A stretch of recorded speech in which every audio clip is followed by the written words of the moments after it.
Bonjour aimables téléspectateurs de Lysic TV, merci de nous préférer. Vous êtes dans votre émission Lysic Entretien. Aujourd'hui, je reçois pour vous Dr Bangali Camara. Il est le directeur général de l'Institut supérieur de l'information et de la communication Lysic de Bountia. Avec lui, nous allons parler de Lysic, c'est-à-dire de sa création jusqu'à nos jours, et également de sa participation à cette première édition du forum de l'étudiant guinéen qui se tient au Palais. Bonjour Dr Bangali Camara. Bonjour. Vous êtes le directeur de l'Institut supérieur de l'information et de la communication. En même temps, le porteur du projet de création de cet institut. Dites-nous comment est venue l'idée. Bon, l'idée de création de l'Institut supérieur de l'information et de la communication est venue d'une réforme que le ministre de l'enseignement supérieur de la recherche scientifique d'alors, M. Eugène Camara, avait initié de, si vous voulez, rapprocher les centres d'apprentissage aux apprenants, c'est-à-dire de décentraliser les centres de formation. Et c'est sous la base de cette idée que Eugène avait créé d'abord les différents centres universitaires, de l'Abbé, de Zéro-Corée, et puis d'autres institutions qui ont vu le jour. Et c'est en ce moment il avait eu l'idée de créer une école de journalisme en Guinée. Okay. Et le projet initialement devait être à l'Abbé, donc c'est pourquoi le premier acte qu'il a pris, c'était l'école de l'information et de la communication à l'Abbé, où nous devrions exister au sein du centre universitaire de l'Abbé, c'est-à-dire le centre universitaire de l'Abbé. Alors c'est en ce moment-là qu'il a cherché à avoir des cadres qui soient à même de piloter ce projet, et c'est dans cette recherche que le choix est tombé sur ma modeste personne pour essayer de valoriser cette idée et de voir dans quelle mesure on pouvait créer une école de journalisme. Et dans un premier temps, nous avons donc fait une étude au niveau de l'Abbé. Nous nous sommes rendus à l'Abbé, où nous avons exploré le terrain, mais nous nous sommes vite rendus compte que l'environnement n'était pas adéquat, parce qu'on ne peut pas mettre dans une région ou dans une localité une école de journalisme où à l'époque il n'y avait qu'une seule radio, c'était la radio rurale de Zéro-Corée, et il n'y avait qu'un seul journal, c'était le journal Sanako. Donc l'environnement n'était pas propice pour abriter une école de journalisme. Et c'est en ce moment que nous avons suggéré au ministre, à l'époque c'était Dekasi, c'est que Dekasi Camara P. Aswana. C'est en ce moment que je l'ai rapproché, je l'ai dit, monsieur le ministre, sur la base des premières études que nous avons faites sur le terrain, nous nous rendons compte que l'environnement n'était pas propice pour abriter, parce que les journalistes qui seront formés ont besoin de pratiquer le métier, ils ont besoin de faire des stages d'immersion dans les médias, et tous les médias guinéens étaient concentrés à Conakry. Donc, qu'il fallait trouver donc les possibilités pour amener cela ici. Et c'est en ce moment le ministre m'a dit, oui, votre remarque est pertinente, votre conclusion est pertinente, et donc nous allons voir dans quelle mesure on peut ramener l'institut ici. Et à l'époque, parce qu'il y avait aussi en même temps, parallèlement, on créait l'Institut des Beaux-Arts de Dubreka, et ce domaine où nous sommes aujourd'hui à l'Institut, à Koudia, ce domaine était réservé à l'Institut des Beaux-Arts de Dubreka. Okay. Mais au même moment, Dubreka, le directeur à l'époque de Dubreka, avait négocié avec les gens de la mairie de Dubreka, et il avait eu une place. Moi, j'avais pris vent de ça, et la propriété appartenant à l'époque à ma patronne, en l'occurrence Hadia Kadesset Conté, et je l'ai approché pour lui dire, mesdames, le ministère de l'enseignement supérieur est en train de mettre en place une école de journalisme. On est à la recherche d'un domaine. Est-ce qu'il ne serait pas possible que votre domaine soit mise à la disposition de l'éducation sous forme d'une location. Et je pense que l'idée, elle a apprécié l'idée. Et je suis allé voir Dekazi, je lui ai expliqué aussi l'idée. Et j'ai moi-même organisé une rencontre entre Dekazi et l'époux du chef de l'État à l'époque. À trois, nous avons échangé. Effectivement, il a accepté le principe que ces infrastructures soient mises à la disposition du ministère de l'Enseignement supérieur. Et nous avons ainsi mis en place une commission qui était chargée d'élaborer les textes qu'on appelle la convention de cession, un accord de cession. Oui. Nous avons élaboré les accords de cession avec les techniciens du ministère de l'Enseignement supérieur. Et cet accord de cession mettait automatiquement les infrastructures de Kounti à la disposition du ministère de l'Enseignement supérieur pour abriter. Cette fois-ci, au lieu de l'école, on a changé pour dire Institut supérieur de l'information et de la communication pour être en phase avec les autres instituts qui font la même chose que nous. En l'occurrence, l'ISIC du Maroc, il y a l'ISIC aussi, je crois, en Tunisie. Donc on a essayé d'harmoniser. On a mis maintenant Institut supérieur de l'information. Voilà un peu la petite histoire de l'idée qui a prévalu la création de l'ISIC. Et à la création de l'ISIC, quel était son objectif? Bon, l'objectif c'était de former des journalistes. Parce que, vous savez, la Guinée a connu des trois grandes périodes. La première période, nous la connaissons, c'était la période coloniale. La deuxième période, c'était la Révolution. Donc la Révolution, nous avons eu des journalistes de valeur, talentueux, mais il n'y avait pas la formation. Donc il fallait... par rapport à la sous-région, nous étions le seul pays qui n'avait pas encore une école de journalisme.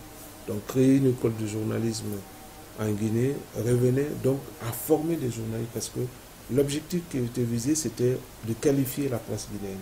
Et pour qualifier la presse guinéenne, il fallait assurer la formation.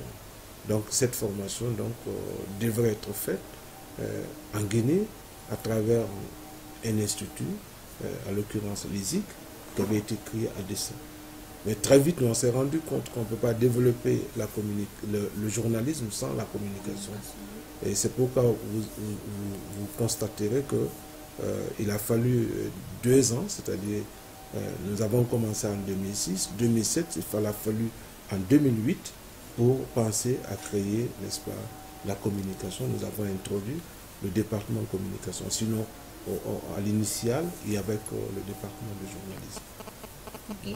Après 10 ans d'existence, aujourd'hui, quelle est la vision de l'ISIC?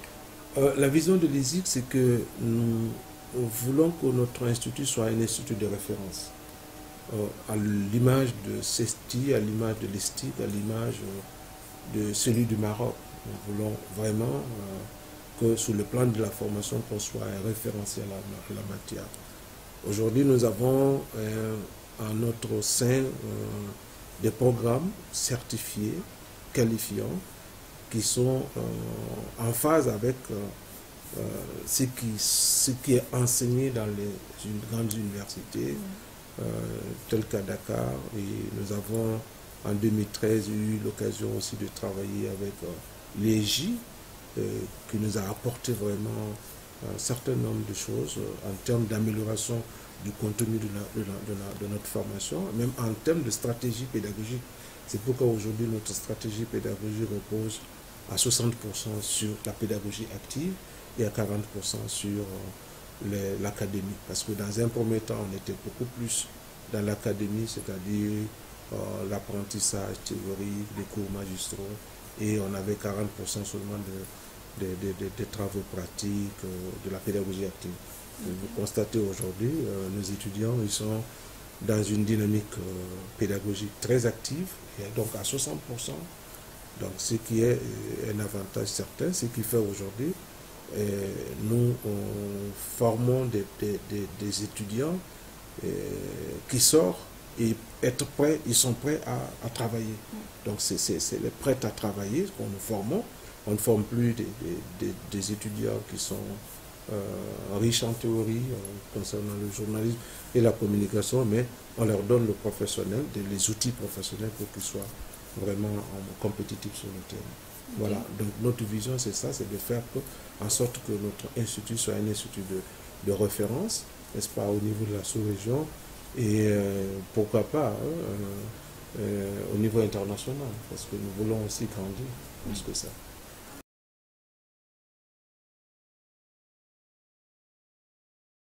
En quoi l'ISIC se démarque de ces universités-là?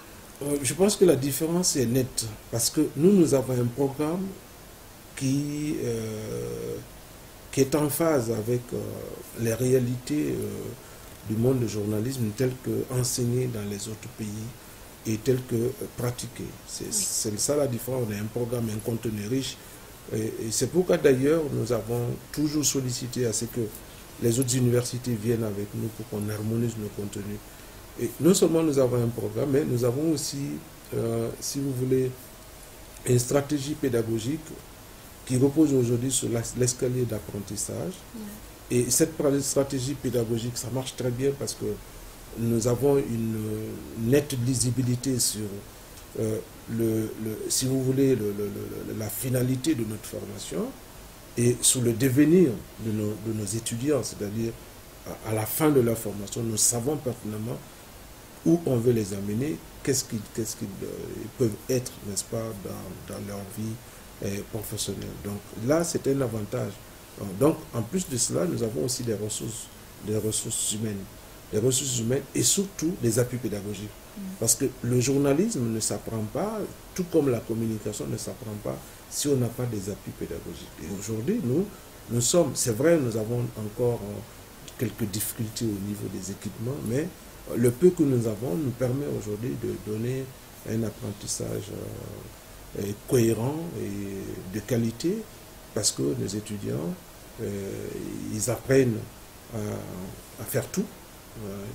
Vous les voyez, ils sont des JRI, ils tournent, ils montent, ils font de la collecte de l'information, ils traitent des informations. Ça, c'est ça une démarcation. La deuxième démarcation, c'est que parallèlement à la formation que nous leur donnons, le programme d'enseignement que nous donnons, c'est le programme normal, nous avons introduit dans nos programmes ce qu'on appelle des modules spécifiques, des modules de renforcement de capacité, ce qui nous amène aujourd'hui chaque fois de nous arrêter lorsqu'on est dans le déroulé d'un programme, ou bien d'un cours, on s'arrête, on introduit la pédagogie active, on introduit des modules spécifiques pour jauger le niveau de compréhension des étudiants par rapport à ce qu'ils ont appris. Donc ça, c'est un avantage certain parce que par le passé, ça n'existait pas. Aujourd'hui, on a les semaines actives, qui interviennent dans le cadre de la pédagogie active. Et en plus, nous avons également dans notre plan de formation des modules spécifiques de renforcement des capacités. C'est-à-dire qu'on a créé des ouvertures dans le programme permettant aux étudiants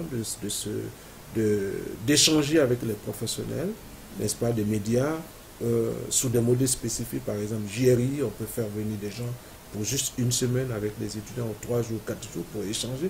Tout cela contribue à renforcer la capacité opérationnelle des étudiants, parce que notre objectif, c'est que lorsque l'apprenant sort, il doit être opérationnel. Parce que nous travaillons sur, si vous voulez, 3-4 axes.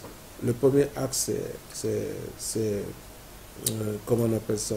C'est la connaissance d'ensemble, c'est-à-dire quand vous regardez l'escalier pédagogique de l'ISIC, vous avez en première année, c'est la connaissance de l'environnement médiatique, ce qu'on appelle l'initiation, et puis on a la pratique du midi, on a la production et on a la réalisation professionnelle qui repose sur réalisation professionnelle et l'autonomisation. Parce que là, ceci, c'est très important. Lorsqu'on accompagne les étudiants jusqu'en 3e année, jusqu'en 4e année, en 4e année, on les met dans une situation de réalisation professionnelle et d'autonomisation. C'est-à-dire la prise de décision est au niveau des étudiants, dans la réalisation des magazines, dans la conception des plans de communication. C'est eux qui initient, c'est eux qui déterminent les thématiques, c'est eux qui organisent leurs conférences de rédaction, c'est eux qui tiennent leurs conférences de rédaction, c'est eux qui désignent et c'est eux qui déterminent le contenu de leur programme.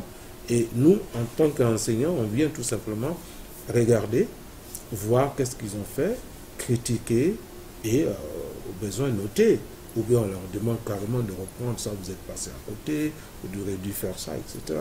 Donc c'est tout ce qui fait que l'ISIC se démarque des autres. Il n'y a rien d'autre, il n'y a pas de secret à la matière. C'est tout ça, voilà. L'ISIC participe aujourd'hui au forum de l'étudiant guinéen.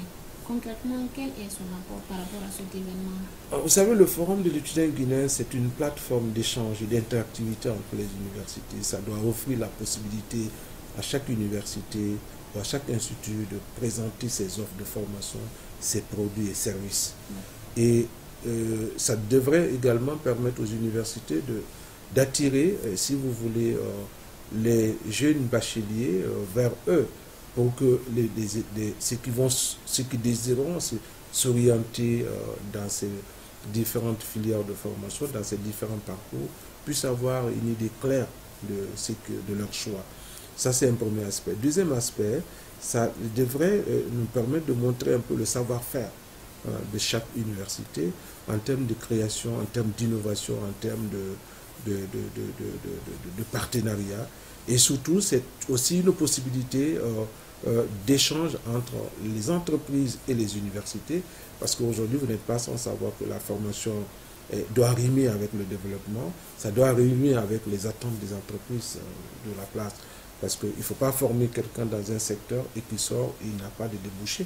Donc, il faut tenir compte. Donc, c'est une espèce de synergie qui pourrait se créer à l'occasion d'un tel forum entre non seulement la formation et la profession, surtout en ce qui nous concerne, journalisme, communication. Donc, nous pensons qu'il va y avoir cette interactivité.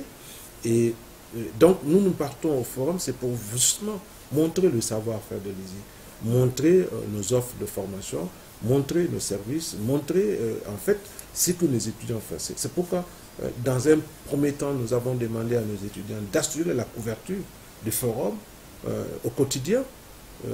Ça, c'est déjà un savoir-faire que nous avons. Nous leur avons demandé également de faire un plateau de télé en live, un plateau de radio en live, pour qu'on montre un peu ce que nous... Surtout cette pédagogie active que nous avons instaurée ici, qui nous distingue des autres. Donc on veut que nos étudiants démontrent ça à travers leur stand. Évidemment, on a aussi des produits, des réalisations professionnelles que les étudiants ont faites. Nous allons les faire défiler à travers nos écrans pour qu'on voit ce que les étudiants font dans les différents cours de télé, de radio, de presse écrite. Comme ça, on voit déjà à l'école ce qu'ils sont en train de faire. Voilà. Et je pense que cela pourrait peut-être attirer des promoteurs de médias pour dire attention, on a un institut qui a un vivier des journalistes qui forment, qui a la matière première, pourquoi ne pas venir prendre chez eux? Donc c'est tout ça là qu'on veut montrer. Parce que pour nous, il ne s'agit pas tout simplement d'aller dire voilà notre programme d'enseignement, voilà ce que nous faisons, mais c'est pour montrer voilà ce que nous faisons concrètement chez nous. Parce que nous avons un studio radio, on a un studio télé, on a une salle d'édition, on a le site web. Donc on va montrer tout ça de manière instantanée, n'est-ce pas? Voilà ce que nous faisons. C'est ça le savoir-faire. Parce qu'il ne s'agit pas tout simplement d'avoir, je ne sais pas, un diplôme, il faut savoir faire quelque chose. Donc c'est ce que nous voulons montrer à travers ce forum. Voilà. Montrer les capacités de l'ISIC. Voilà notre capacité, surtout, si vous voulez, notre savoir-faire. Notre savoir-faire surtout. Et quelles sont les attentes de l'ISIC par rapport à ce forum? Bon, notre attente, c'est... Nous voulons peut-être en retour qu'il y ait des visibilités nettes, parce que nous sommes déjà connus à travers nos produits, nos lauréats, ce qu'ils font. Mais nous voudrons à travers ça que certaines portes soient ouvertes. Parce que, vous savez, la Guinée, on souffre un peu de ça, de cette perception qui n'est pas souvent claire sous le journalisme. On pense que le journalisme, c'est un métier littéraire. Il faut parler seulement, il faut savoir parler, il faut savoir écrire, tu peux t'improviser journaliste. Non, c'est pas ça. C'est du génie, c'est de la technique, c'est de la science, c'est de l'art. Le journalisme, c'est tout ça. Parce que c'est un métier transversal, c'est une science transversale. Ça s'applique à tous les domaines. Vous prenez l'environnement, vous prenez la médecine, on peut faire le journalisme. Et donc, c'est tout comme la communication aussi. C'est la même chose. Donc, nous aimerions, à travers ce forum, que la visibilité soit nette sur nous, qu'on sache que nous sommes et ce que nous faisons en journalisme et en communication, c'est comme si on était dans une école d'ingénierie. C'est vraiment de l'ingénierie.